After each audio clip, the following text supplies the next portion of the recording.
నేను కల్కి సినిమా చూసినప్పుడు 2898 ఏడీలో ప్రపంచం ఇంత దారుణంగా ఉంటుందా అని నేనైతే ఫీల్ అయ్యాను. మీలో చాలామంది కూడా అదే ఫీల్ అయి ఉండొచ్చు. కానీ ఎప్పుడో 2898 ఏడీ కాదు, మన నియర్ ఫ్యూచర్ 2047 ఎంత దారుణంగా ఉంటుందో మీరు ఎక్స్పెక్ట్ చేయగలరా? ప్రజెంట్ సిచ్యువేషన్ని ఊహించుకొని 2019లో 2047 ఎలా ఉండొచ్చు అని చెప్పి నెట్ఫ్లిక్స్లో ఒక సిరీస్ అయితే వచ్చింది.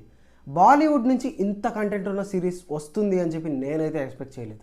ఈ సిరీస్ 2047లో ఒక డిస్టోపియన్ ఎరాలో సెట్ అయిన ఒక డ్రామా సిరీస్.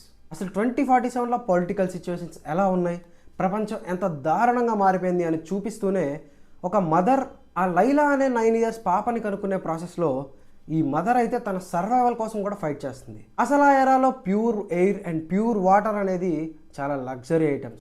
అలాంటి టైంలో చుట్టుపక్కల ఇంత రక్కస్ ఉన్న టైంలో అసలు తన జర్నీ ఎలా జరిగింది, అసలు 2047లో ప్రపంచం ఎలా ఉన్నది అనే దాని గురించి వీళ్ళు చాలా బాగా రాసుకున్నారు. ప్రొసీడింగ్స్ కూడా చాలా బాగుంటాయి. ఈ సిరీస్లో 6 ఎపిసోడ్లు ఉంటాయి ఈ సిరీస్లో. ఈ సిరీస్ పేరు లైలా. ఇది నెట్ఫ్లిక్స్లో ఉంది.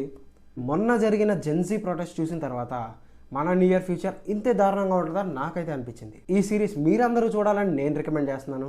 సో వీలైనంత వరకు మీ ఫ్రెండ్స్కి షేర్ చేయండి ఈ సిరీస్ గురించి. అండ్ చూసిన వాళ్ళు ఎలా అనిపించిందో నా కామెంట్లో తెలియజేయండి. Make sure to follow cinematics by PM for more such content. Thank you.